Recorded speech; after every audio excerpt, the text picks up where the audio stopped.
नमस्कार, आप देख रहे हैं भारत मिशन और बीकेके। आज हमारी उपस्थिति माली में है और यहाँ पे आज इस धरती के लाल माननीय जगदेव प्रसाद का आज शहादत दिवस मनाया जा रहा है। बहुत सारे लोग हैं जो शोषित समाज दल के लोग हैं जो माली में आज उनकी शहादत दिवस 51वां शहादत दिवस मनाने का काम कर रहे हैं। और हम जानना चाहेंगे कि जो जगदेव बाबू ने इस धरती के लिए अपना बलिदान दिया और उनकी जो शहादत दिवस मनाई जा रही है वो शहादत दिवस कितना सार्थक होगा, क्योंकि कुछ ही समय के बाद फिर 2025 में विधानसभा का चुनाव है। और इस चुनाव में बहुत सारे ऐसे नेता आते हैं जो जगदेव बाबू की बात करते हैं और बात करने के बाद जब चुनाव जीत कर चले जाते हैं तो उनकी जो बातें हैं वो सारी बातें भूल जाते हैं। लेकिन यहाँ पे शोषित समाज दल के मुखिया जी हैं और क्या पद पे उनसे पहले परिचय जानने का प्रयास। क्या सर आपका परिचय हुआ? मेरा परिचय राम प्रवेश यादव नाम है, जी शोषित समाज दल के राष्ट्रीय उपाध्यक्ष। जी, क्या कहना चाहेंगे जिनकी आप शहादत दिवस मना रहे हैं? जगदीप बाबू तमाम देश के निरीह जनता 90% शोषितों के लिए अपना कुर्बानी दी थी। जो जिस लिए उन्होंने कुर्बानी दिया वो सारे के सारे समस्या आज लंबित है। तो उनकी समस्या को, उनकी सपना को पूरा करने के लिए हम लोग संकल्पित हैं और आज के इस शहादत दिवस के अवसर पर हम लोग संकल्प ले रहे हैं कि हर उनकी जो सपना है उसको पूरा करेंगे।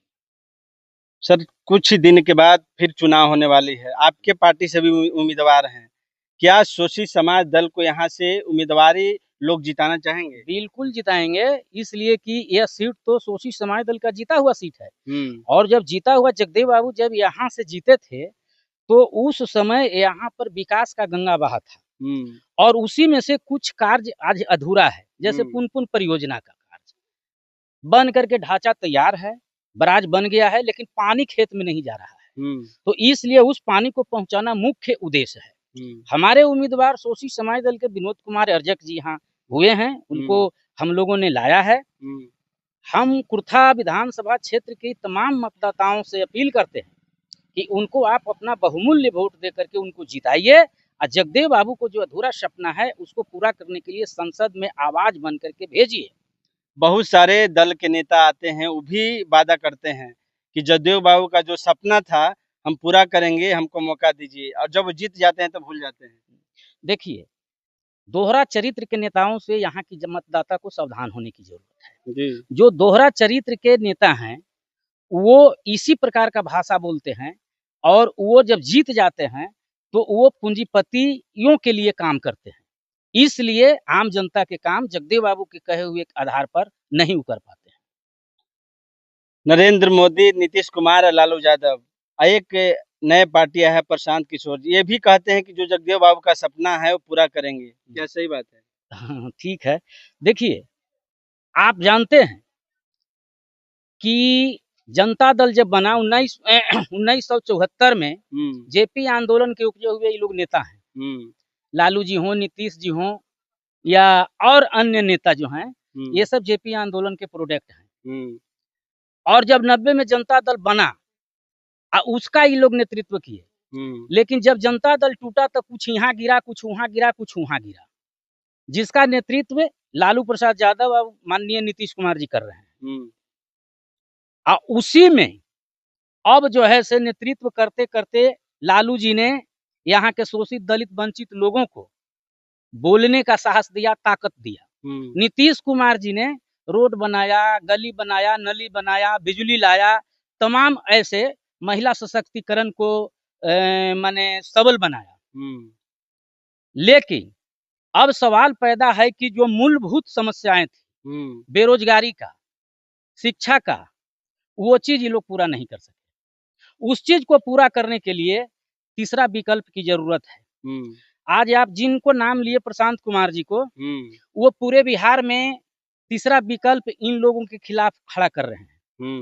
नतीजा देखने के लिए मिल रहा है कि 2014 में यही प्रशांत किशोर जी ने कहा प्रधानमंत्री को कि आप कहिए कि हर आदमी के खाता में 15 लाख रुपया हम देंगे। आप कहिए कि हर प्रतिवर्ष 2 करोड़ लोगों को, बेरोजगार लोगों को नौकरी देंगे।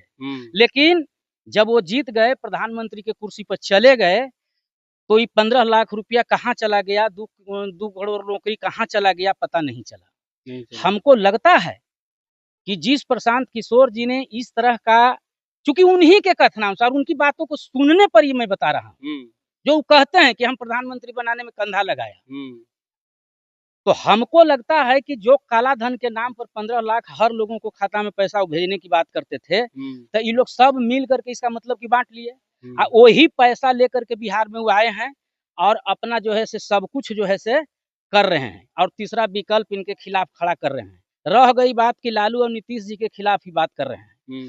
2015 में ये टिक लगौल काम किया था, प्रशांत जी किए थे, आप भी देखते होंगे, हम तो सोशल मीडिया के माध्यम से देखे हैं कि लालू जी इनको टीका लगा रहे हैं, ये लालू जी के टीका लगा रहे हैं, नीतीश जी इनको टीका लगा रहे हैं लाल लाल, ये इनको टीका लगा रहे हैं लाल लाल, और सब एक ही सोफा पर बैठ रहे हैं। तो बताइए कि उस समय रोजगार नहीं मिली, उस समय किसान को कृषि से मजदूर फ्री, किसान को मजदूर नहीं मिला। अभी तक इन लोगों को एक ही उद्देश्य है कि मजदूर को मजदूर बना करके रखो और अमीर को अमीर बना करके रखो। हमको कहना है, हमारी पार्टी शोषित समाज दल को कहना है, हमारे नेता जगदेव प्रसाद को कहना था कि हम यहाँ पर मजदूर शब्द ही हटा देंगे, यहाँ कोई मजदूर नहीं रहेगा, यहाँ कोई न हजूर रहेगा और न कोई मजदूर रहेगा। हम समता मूलक समाज बनाना चाहते हैं। हम कृषि को उद्योग से जोड़ देंगे, हम 6 बरस से लेकर के 14 बरस तक अनिवार्य शिक्षा देंगे, इससे ऊपर के सारी शिक्षा को मुफ्त कर देंगे। शिक्षा का उद्देश्य निर्धारित करेंगे कि राष्ट्रीय स्वाभिमान और एकता का उद्देश्य हो, हर छात्र को ये समझाने की जरूरत है। और इंसानी बस्ती बसा करके हम तमाम लोगों को रोजगार की गारंटी करेंगे और रोजगार देंगे। ये हम लोगों का कहना है, और ये हम लोगों की सरकार बनेगी तो हम लोग करेंगे।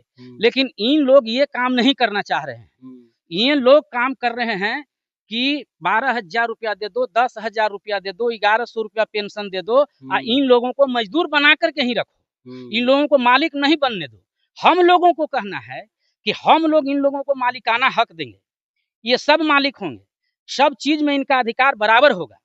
हम लोग कृषि को उद्योग से जोड़ना चाहते हैं, जो कृषि में कार्य करेंगे वो जिस तरह से आज कलेक्टर साहब ऑफिस में बैठ करके काम कर रहे हैं, उसी तरह से इनका भी सम्मान मिलेगा। जो सरकार लोभ दे रही है उस लोभ में तो जनता फंसी जा रही है, तो जनता फंस रही है, तो यही हमको जनता की जगाने की जरूरत है। आज जनता जाग जाएगी कि 12,000 रुपया से हमको 10,000 रुपया से, प्रशांत जी भी कहे ना भाई कि दीपावली और छठ के बाद में नहीं जाना पड़ेगा बेरोजगार लोगों को दूसरा स्टेट में कमाने के लिए, पलायन रोक देंगे। तो इसके लिए एवज में हम कहा देंगे 10,000 रुपया और 12,000 रुपया देंगे। बताइए जरा कि 10,000 और 12,000 रुपया में एक 5 परिवार और 10 परिवार का समस्या का समाधान हो सकेगा? संभव नहीं है। और ये पैसा भी कहाँ से लाएंगे, ये पैसा कहाँ से देंगे? जब तक हम कहते हैं कि हमारी पार्टी, हम जगदेव बाबू का ये बात था कि यहाँ पर हम कृषि को जब उद्योग से जोड़ेंगे तो यहाँ पर हम चीनी संस्थान लगाएंगे, गन्ना संस्थान लगाएंगे, उससे 10-10 फैक्ट्रियां चलेगी, आलू संस्थान लगाएंगे, धान संस्थान लगा करके हम पावर अल्कोहल तैयार करेंगे, उसके चपुआ से अखबारी कागज बनाएंगे, प्रेस मैंड मैली से हम रबड़ और रंग तैयार करेंगे, और उसके रस से पावर अल्कोहल पेट्रोल तैयार करेंगे। और उस प्रकार से हम हर जिला में एक फैक्ट्री का आविष्कार करेंगे, एक फैक्ट्री बनाएंगे, और उस फैक्ट्री से बना हुआ माल को हम विदेश में भेजेंगे और अपने जो जरूरत का चीज है उसको हम पूरा करेंगे, और हमारे अर्थव्यवस्था मजबूत होगा, हम तमाम लोगों को रोजगार देंगे। तो जितने भी नेता हैं इस तरह की बात न करके और खाली बस जो है से कह रहे हैं कि हम इतना दे देंगे, हम इतना दे देंगे, ये सब लफाजी है और जुमला है। फिर नीतीश कुमार घोषणा कर दिए 10,000 रुपया महिलाओं को, महिला पूरा खुश हो गई। अरे मत कहिए, झोला झकड़ लेकर के या बस्ता लेकर के हर महिला टांग करके हम देख रहे हैं कि गांव में इधर से उधर फार्म भरने के लिए जा रही है।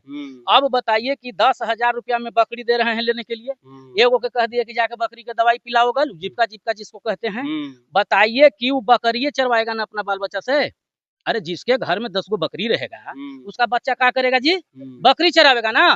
तो 10,000 रुपया दे रहे हैं नीतीश कुमार जी उसके बाल बच्चा को बकरी चराने के लिए। वो कभी नहीं कहेंगे कि 10,000 रुपया दे रहे हैं तुमको बेटा को पढ़ने के लिए उसको भेजो, हम 50,000 1 लाख रुपया दे रहे हैं तुम अपने बाल बच्चा को जाकर के पढ़ने के लिए भेजो ताकि वो IAS IPS बन सके।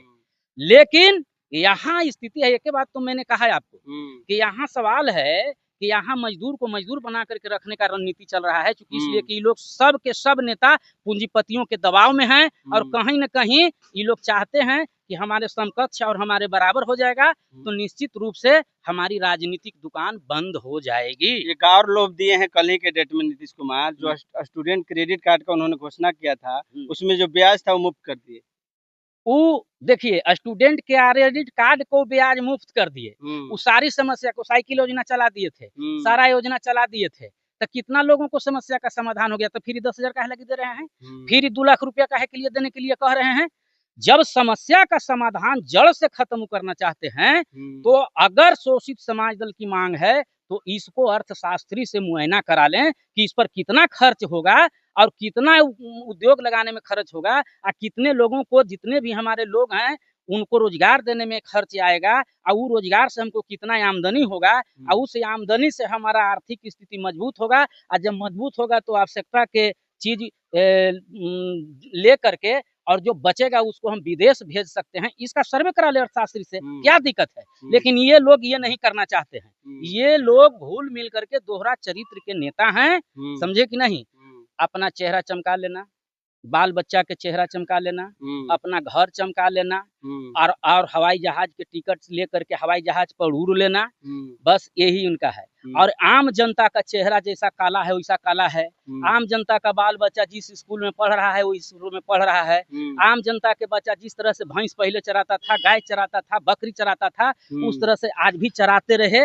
यही इन लोगों को दोहरा चरित्र है। सर एक लास्ट क्वेश्चन, जिस आप शोषित समाज दल से इस कुर्था विधानसभा में जिनको उम्मीदवारी दिए हैं आप, विनोद कुमार अज्जा जी का, क्या वो जब यहाँ से जीत के जाएंगे तो जगदेव बाबू का जो सपना था वो पूरा करेंगे?